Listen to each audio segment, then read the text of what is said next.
If you're only going to buy one light, you can't buy the perfect light. And that's because there is no perfect light. That means the one light that you buy has to be versatile. As much as the internet will have you thinking otherwise, the key isn't owning every single light on the market. It's about identifying what your needs are as a shooter and figuring out a light system that will get you most of the way there, most of the time. And I think every shooter is different. Everyone has a different set of circumstances in which they'll be shooting in, but that's also why grip and electric trucks exist. It's because different locations, different scenarios, different environments have different lighting requirements, and there is no one size fits all for that. So what I want to talk about today is the checklist that I go through when I look at buying a new light. And I want to talk about what it is that I look for my lights to be able to do, especially if I'm going to spend my hard-earned cash on buying a light for myself. My name is Alex Baton, and I'm fairly new here on YouTube. I'm a camera operator with over 35 movies under my belt, and I also work as a freelance DOP.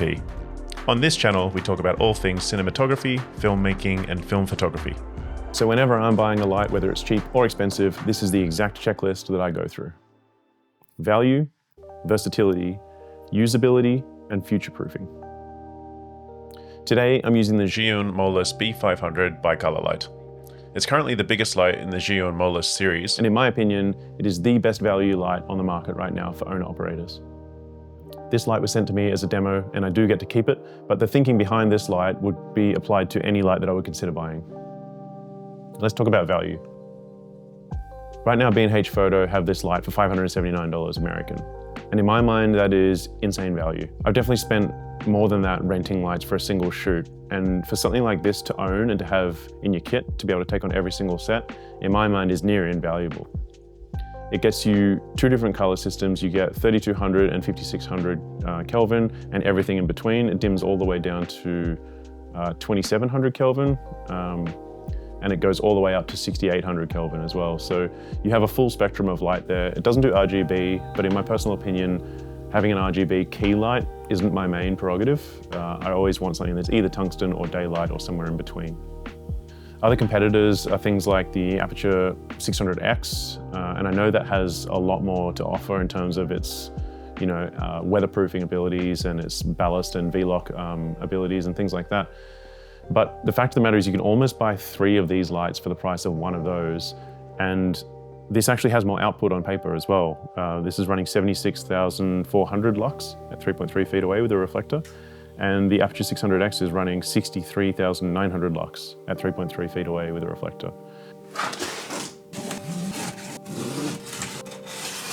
So what comes in the box? You get your light, you get a Bowens mount cover, you get a reflector dish, and you get a power cable. That's it. And that's kind of cool. There's not a lot of faff. You get an instruction booklet as well, but who reads those? We kind of just set them up and see how they work, and that's exactly what I did. There's something simple about this, and less is more in this case. A lot of the times on the sets that I work on, people will sort of stuff lighting gear into milk crates anyway, and that's exactly what I did. I just kind of cut out some foam, I put it into a milk crate, and now it's ready to come on any set that I go to. I can kind of toss it around and it's safe. And when I'm packing down, I can just look down and glance and see that everything is there really quickly. Along with the B500 light, Zhiyun also sent me their 90cm parabolic softbox. I do find that these bigger 500 watt lights often need a bit more diffusion than the softboxes can offer, but I did make a few setups using the softbox just to see what it can do. So the first thing I did was I set up a pretty quick and dirty scene of me sitting on the couch just to see what the Modus B500 with a supplied softbox could do. And in my opinion, we're off to a really good start. I'm using the app on my phone to turn the light on and off, and right now I'm sitting at 1% intensity. So my first impressions is that there's plenty of light as you'd expect with a 500 watt LED. So let's talk about the versatility of this light. So what does a light actually need to do? Grip and electric trucks exist on sets for a reason, because there is no one size fits all light. Different scenarios call for different lighting situations, different modifiers, different fabrics. The list is endless. But when I'm considering buying a light, here is my main criteria. Can it compete with a constant? In this case, the constant is the outside. Other constants can be LED lights overhead, it can be neon signs, it can be any other lighting that you don't really have control of. Can it push through a diffusion? Can I bounce it off of a wall?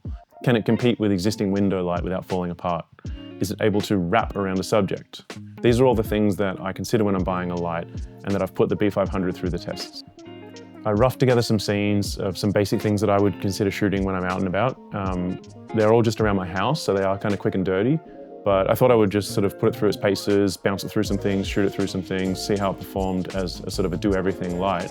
So let's take a look at some of those scenarios now. First up, we have a bedroom scene. I didn't really set out to make this day for night, but as I was setting it up, that's just kind of how it all fell together, so I rolled with it. And here I just used the softbox and the light set at 1% again, color matched to daylight. I lowered my white balance in camera to emulate that blue night kind of look that we tell ourselves is moonlight. Now here's the light at 3%. And here it is with a tungsten key. Maybe it's motivated by a lamp off here to camera right that we can't see. I don't know. But just to show the full spectrum here available, I cranked the Kelvin to 6500. And lights off.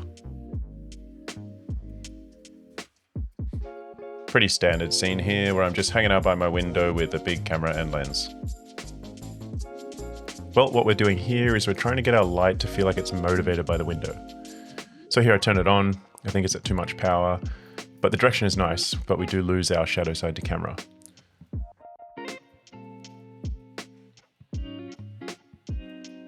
So I knock it down to 2% and I think it's starting to do good things. What I'm mainly trying to do here is make the light feel like it's coming from outside and therefore the window. I probably should have opened my body up to camera a little bit to get the darker side near the camera, but my director didn't give me that note on the day.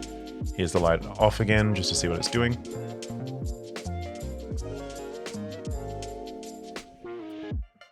And for this rig, I just shot the light into some curtains and it kind of acted like an ultra bounce.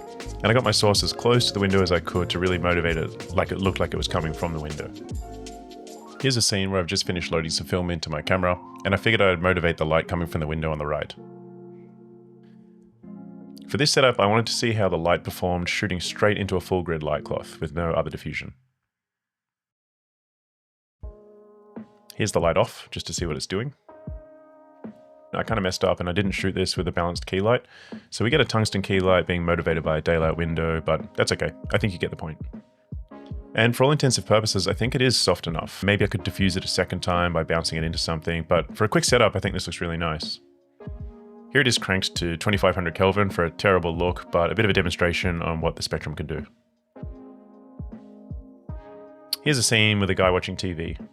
Maybe it represents a commercial or story-driven beat, or I don't know. But what I was trying to do was double diffuse this one and see if I can get a bit of a softer shape. So I shot it into an 86-inch white umbrella and I let it bounce through a quarter grid light cloth.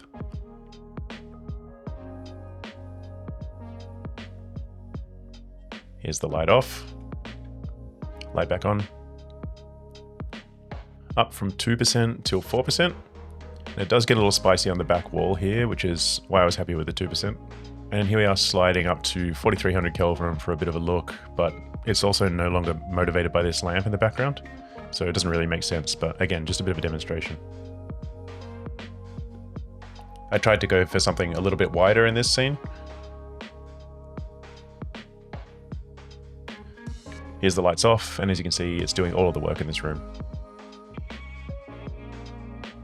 This one is just to bounce into an umbrella with no diffusion at all. The intention of this is to have a sort of super quick setup, and it is good to know that I can make something that's of passable quality pretty quickly as well. We all know that time is money on sets, and so if we can get something that's a decent quality pretty quickly, then we're in a good spot. For the framing I wanted, I couldn't get my tripod over enough, so I just put my camera on an Apple box on my stove. Here going from 3% to 4%. I guess the motivation for this is trying to key and also light a room at the same time with a single source. I'm not really sure if it works, but here we are. And here's a second angle where I went down to 2% and I just walked the light in. And here's another close-up that nobody asked for. So this setup here is the talking head interview style, Netflix, documentary, small business, whatever you want to call it. Typically for this kind of look, you would have a 2-camera setup. There'd be one here. And then we'd have a B camera over here getting a bit more of a close-up, sort of secondary angle, usually on the shadow side as well, away from our key light, which is sitting over here. But what I think is the most important part about this frame is that I exposed for the outside first, and then I built my light to complement that. So this is what it looks like without my light on. And this is just me exposing for the outside. I wanted to keep the outside about a stop or two brighter than my key source, because when we're inside and we look out, the outside is much brighter. That's just how light works. I'll put the light back on. And so the value here on my face is a couple of stops darker than the outside here. and we're using the outside as the motivation to sort of wrap around here, and there's nothing new there. But my first sort of test that I put it through is, does this keep up with the outside? And I think the answer is yes. Right now I'm shooting it into a big umbrella. I've got a buff umbrella there, 86 inch, and then it's bouncing out of that through a light grid, 6x6 soft hang. So it's being diffused 2 different times. One's a bounce and one's shooting through a fabric. And I'm sitting here at 60%. So if I was to go up to 100%, it would look like this. And obviously we're well overexposed there. It's still correct exposure technically, it's not blowing out or anything, but for the look that I like, down here at 60%, gets me just above green on my false color, which I think is a more pleasing look.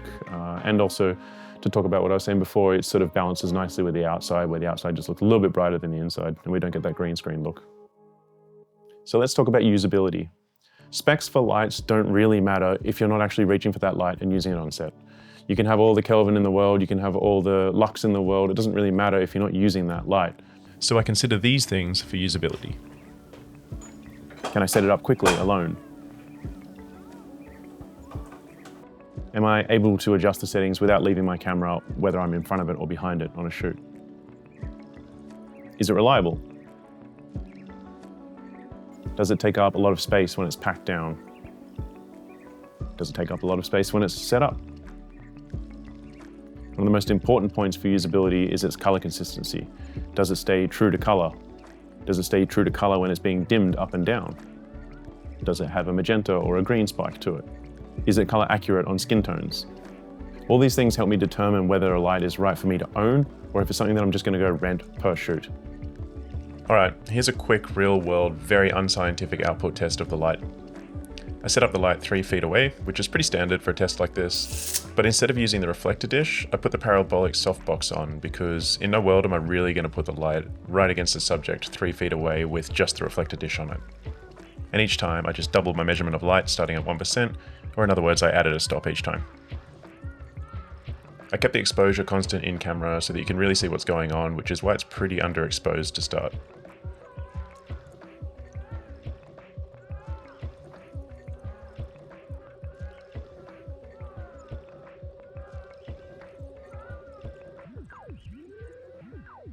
So at its brightest in the current setup, this light reads around an f16, which in my opinion is pretty impressive.